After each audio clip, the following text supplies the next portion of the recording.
cold winds swept through the streets as Anna clutched her two children, their tiny hands trembling in hers.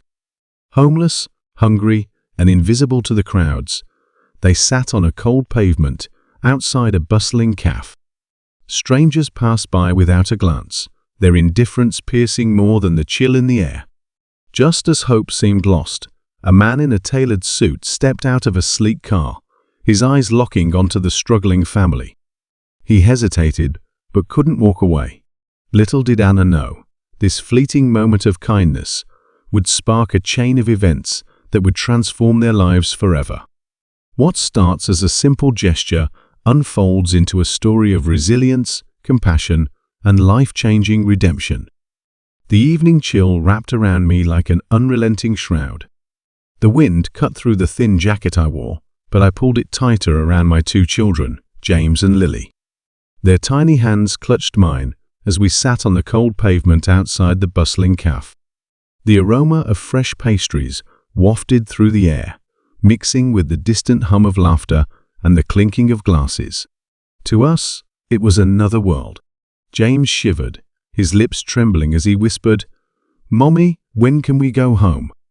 His words were like knives in my heart. What home? The rundown apartment we'd lived in had been taken from us weeks ago. My desperation to make ends meet had pushed us to the edge, and now the street was all we had. As I brushed his hair back gently, I glanced around, hoping for a kind face. A miracle, anything. But people walked by, their eyes darting away, as if ignoring us would make us disappear.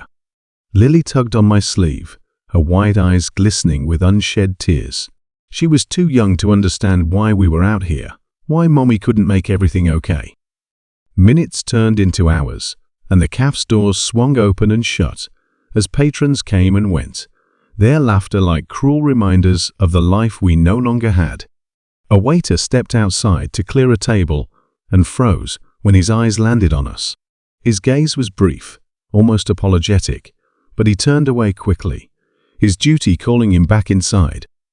And then, amidst the bustling chaos, a man in a tailored suit stepped out of a sleek black car parked nearby. He paused, checking his watch before walking toward the cafe. His stride was purposeful, his demeanor confident, but then his eyes met ours. He stopped mid-step, his brow furrowing.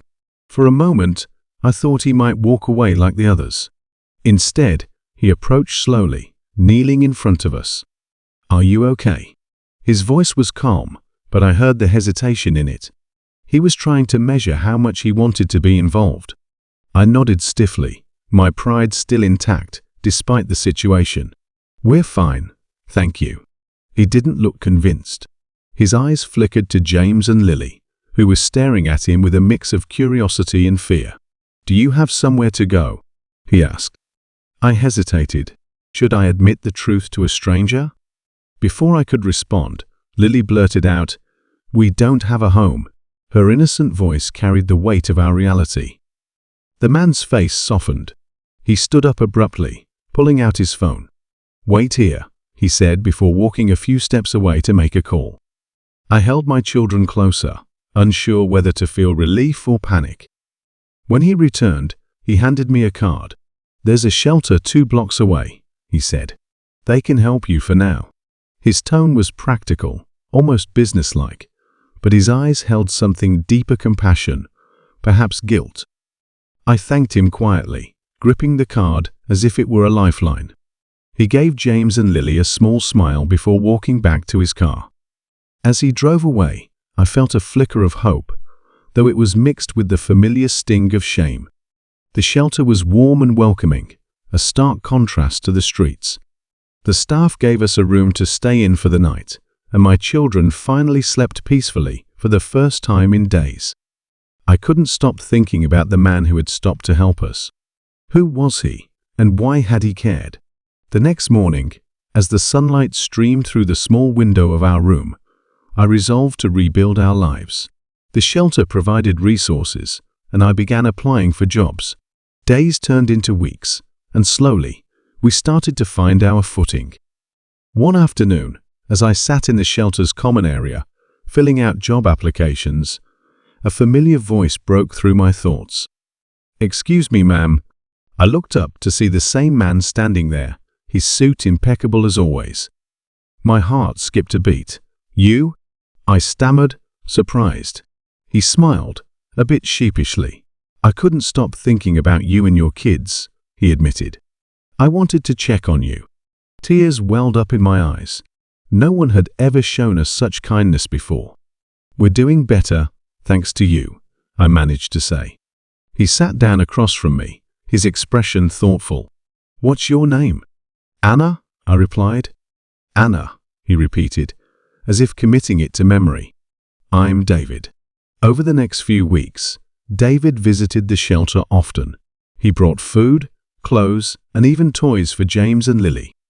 At first, I was wary of his intentions, but it became clear that his actions were genuine. He wasn't looking for anything in return, he simply wanted to help. One evening, as we talked over coffee in the shelter's small kitchen, I finally asked the question that had been gnawing at me. "Why are you doing this? You don't even know us." David's face grew somber. "When I was a child, my family lost everything," he said. "We lived in our car for months. A stranger helped us when we had nowhere to turn, and I promised myself that if I ever had the means, I'd do the same for someone else." His story struck a chord in me. For the first time in a long while, I felt a sense of connection, a reminder that we weren't alone in our struggles. As the months passed, David's support helped me get back on my feet. I found a job and eventually moved into a small apartment with James and Lily. Life wasn't perfect, but it was stable, and for that, I was endlessly grateful. One day, as we settled into our new home, David surprised us with a visit. He brought a beautifully wrapped box and handed it to Lily. Inside was a delicate music box, its melody filling the room with warmth. James received a model airplane, something he had always wanted. But what touched me most was the letter David handed me.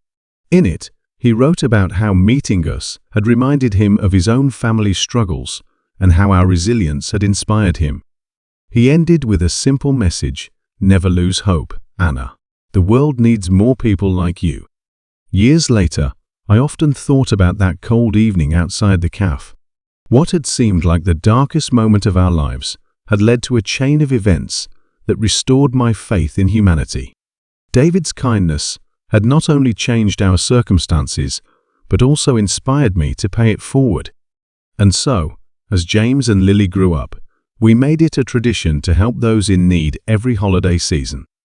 We would visit shelters, donate supplies, and share our story, hoping to spark the same chain of kindness that had saved us. David remained a close friend and mentor, his life intertwined with ours in ways neither of us could have anticipated. He taught me that even in the harshest moments, compassion could light the way. And as for that corner outside the cafe, it became a special place for our family.